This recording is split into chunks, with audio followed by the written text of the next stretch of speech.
JB, very good to see you. Today, we're going to talk through three financial planning and investment opportunities in a down market, which of course it is right now. Stocks recently closed out their worst quarter since 2022. The S&P 500 and the Nasdaq logged their worst performance since Russia's invasion of Ukraine. Before we get into how to take advantage of this down market, I do want to talk through the concentration risk that we are seeing in the S&P right now, which is basically 80% of the market's movement due to only 10 stocks. And it makes even more sense when we take a look at the S&P's 1-month performance and we talk through the Magnificent Seven. Those companies have lost more than $2 trillion since the start of the year. So, JB, when we see this much red on the board, what do we need to keep in mind? Hey, Erin, thanks. Thanks for bringing that up because that's one thing that's a lot of folks have been talking about lately is it seems like the bull market that we had the last couple years, the concentration of the markets were driven by the Magnificent Seven stocks and others. And there's a lot of opportunities in the markets, but the main thing is you have to have a plan, you have to stick with your plan. And this stock market is very different than we had in the late 1990s, where it seemed like the stock market across the board was growing. But here over the last couple of years, what goes up must come down. So there's a lot of opportunities for folks who have a plan, stick with the plan, and it's very important as long as your plan's on target. Right. And I know that you build this kind of volatility into financial plans. Yes, absolutely. You know, the idea of, oh, just put all your money in the S&P 500 and set it and forget it, get it. It might work for some people, but the folks who want long-term growth and they don't want to lose 20% if the market's down 20%, it cannot always be the best thing for folks. So you have to have diversification, different asset classes for different times. Yeah, that's a good reminder too that the S&P is not a well-diversified portfolio. Sometimes we need to remind ourselves of that. So now Absolutely. let's talk through how to take advantage of that down market. First, you say put your extra cash to work. It may feel good to kind of hoard your excessive amounts of cash, but you are really compromising your ability to build long-term wealth. You really are. You know, there are folks that we've met with over the years who have six figures of money sitting in a low interest checking account, not earning anything, call that lazy money. It's just sitting around hanging out. Now, if that's built for long term and for retirement, there's so many more things you can do with that. Recently, interest rates, we still have opportunities in the fixed interest space and a lot of different things. So do not leave cash just sitting around on the sidelines. And I do want to ask kind of a follow-up question to that because I think a lot of people are wondering whether they should go to cash right now.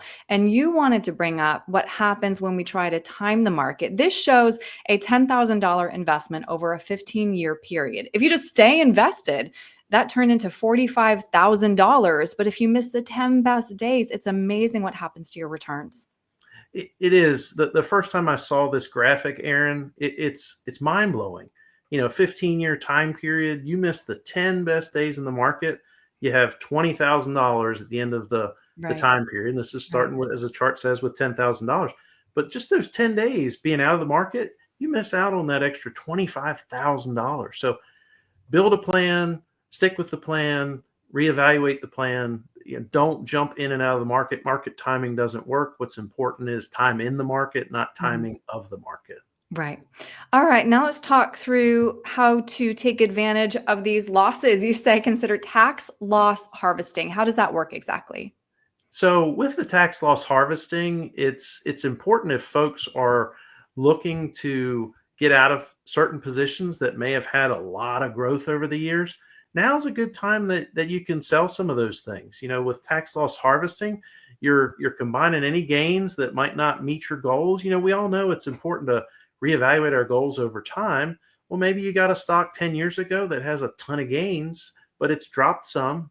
We'll use this as an opportunity to sell some of those things if you have some losses that can balance out those gains so that you don't pay a lot of income tax. It's all about minimizing your tax losses and helping with your future goals and sticking with your plan. Right. And then last, you say consider a Roth conversion. Why does that make more sense in a negative market? That's a great question. The neat thing with the Roth conversions, what we're doing is we're planning for future tax increases. Mm. The experts like Ed Slott have been saying for years, taxes have to go up. We have high debt. We look at the history of the taxes. Back in World War II, the top tax rate was 94%. As Wow. recently as, I mean, that's It huge. is. And as recently as 1981, our top rate was 69% when Ronald Reagan took office. So what's concerning to me is the bottom rates during these years, they were much, much higher than our 10% as our lowest rate. So it's an opportunity with the markets being down. If you have you have less to convert, whatever you convert, make sure that it seasons for 5 years. And as long as it seasons for 5 years, that money plus the growth, you will never ever pay taxes again on Yeah. that. So when it comes time to taking those withdrawals down the road, if tax rates are anywhere close to where they were in 1981, you just kind of wave and say, well, I'm paying taxes on my income, but I'm not going to pay tax on this Hmm. money I'm taking out of my Roth. Yeah, and pay less in taxes on that smaller amount when you convert, and then tax-free forever, which is why those Roth accounts are so attractive. That's right. JB, if somebody wants to talk through these opportunities with you, or if they're just feeling a little anxious, or if they want your help to develop that holistic financial plan that takes this volatility into account or even capitalizes on it, what's the best way to reach you? The best way to reach us, you can call the office here, 803-939-4848.